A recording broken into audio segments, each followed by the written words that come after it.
네, 이렇게 이번 정부 출범 뒤 최악의 남북 갈등을 초래한 북한의 셈법은 뭘까요? 우리 정부는 잘 대응하고 있는 걸까요? 또 북한의 군사 도발은 어디까지 갈까요? KBS가 남북관계 전문가들의 분석을 정리해봤습니다. 신선민 기자입니다. 남북 공동연락사무소 폭파가 상징하는 건 남북관계의 위기 국면의 심화입니다.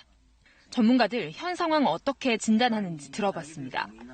북한, 정말 대북전단 살포 때문에 이러는 걸까요?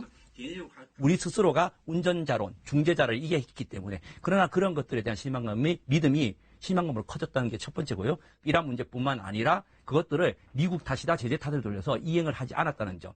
북한으로서는 최고 존엄에 대한 모독이지요.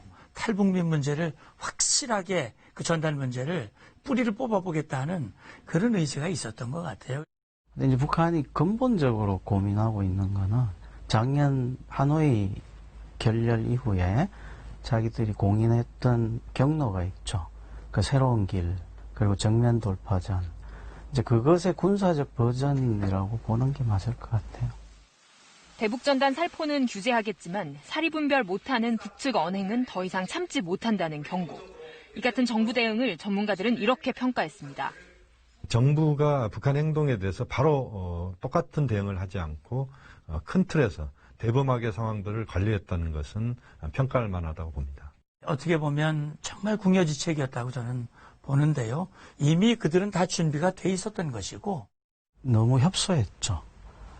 전단에만 너무 초점을 맞췄고 좀 포괄적인 대응이나 9.19 합의서 이행이라든지 판문점 선언 비준이라든지 좀 이런 좀 큰 틀에서의 대응을 잘 못했다고 보입니다.